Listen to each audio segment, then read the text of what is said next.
Channel of Vadodara. Umarpada તાલુકામાં તાલુકા કક્ષાનો ગણિત વિજ્ઞાન અને પર્યાવરણ પ્રદર્શન યોજવામાં આવ્યું હતું। આ પ્રદર્શનમાં 156 માંગરોળ વિધાનસભાના ધારાસભ્ય અને પૂર્વ કેબિનેટ મંત્રી ગણપતભાઈ વસાવા ઉપસ્થિત રહ્યા હતા। સાથે જ ટ્રાઇબલ સબ પ્લાન માંડવીના વહીવટ અધિકારી નિધિ મેડમ, તાલુકા પંચાયતના પ્રમુખ રમેશભાઈ, જિલ્લા પંચાયતના મહિલા બાળ વિકાસ વિભાગના અધ્યક્ષ શ્રીમતી દરિયાબેન, સાથે તાલુકા પંચાયતના અન્ય તાલુકા પંચાયતના સભ્યો, વાડી ગામના સરપંચ ભૂપેન્દ્ર વસાવા, આજુબાજુના ગ્રામ પંચાયતના સરપંચો, સુરત ડાયટના લેક્ચર રશ્મિકાંતભાઈ, તાલુકા પ્રાથમિક શિક્ષણ અધિકારી કેતનભાઈ ચૌધરી, બીઆરસી કોઓર્ડિનેટર અલ્પેશભાઈ પંચાલ સાથે તમામ સીઆરસી મિત્રો અને કેન્દ્ર શિક્ષક મિત્રો તેમજ મોટી સંખ્યામાં શિક્ષકો અને બાળકો ઉપસ્થિત રહ્યા હતા। આ વિજ્ઞાન મેળામાં ઉમરપાડા તાલુકાના 9 ક્લસ્ટરમાંથી કુલ 45 કૃતિઓ જુદા જુદા વિભાગમાં મૂકવામાં આવી હતી। આ તમામ વિભાગમાં નિર્ણાયકશ્રીઓએ ફરીને દરેક કૃતિનું મૂલ્યાંકન કર્યું હતું અને અંતે દરેક વિભાગમાંથી એક સારી કૃતિઓ પસંદ કરી તમામ પ્રથમ, દ્વિતીય અને તૃતીય ક્રમે આવેલ કૃતિઓને પ્રમાણપત્ર અને શિલ્ડ અર્પણ કરવામાં આવ્યા હતા।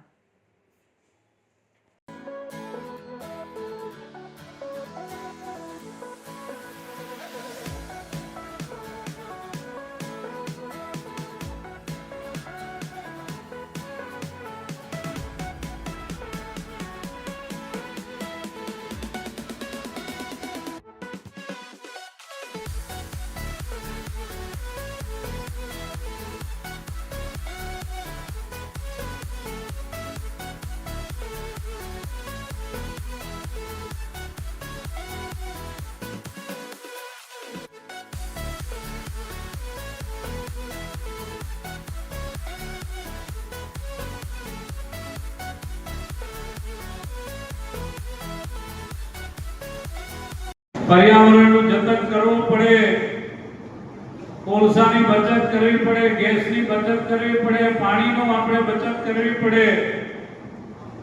તો એના માટે આપણા આદરણીય પ્રધાનમંત્રી સાહેબે ખૂબ લાંબુ વિઝન વિચારીને સૂર્ય આધારિત ઉર્જા ઊભું કરવાનું સમગ્ર દેશમાં, સમગ્ર વિશ્વની અંદર સૌથી મોટા સોલાર પાર્ક સ્થાપવાનું કામ શરૂ કર્યું હોય, ગુજરાત રાજ્યમાં એની સ્થાપના કરવામાં આવી છે। આજે આપણે જોઈ શકીએ છીએ કે હવે ઘણી બધી સરકારી કચેરીઓ એ સોલાર પાવર આધારિત વીજળીનો વપરાશ કરતી થઈ છે। એ જ પ્રમાણે ઘણી બધી ફેક્ટરીઓ ગ્રામ્ય વિસ્તારની અંદર સોલાર પાવરના ખૂબ મોટા યુનિટો નાખીને ફેક્ટરીઓ પણ આજે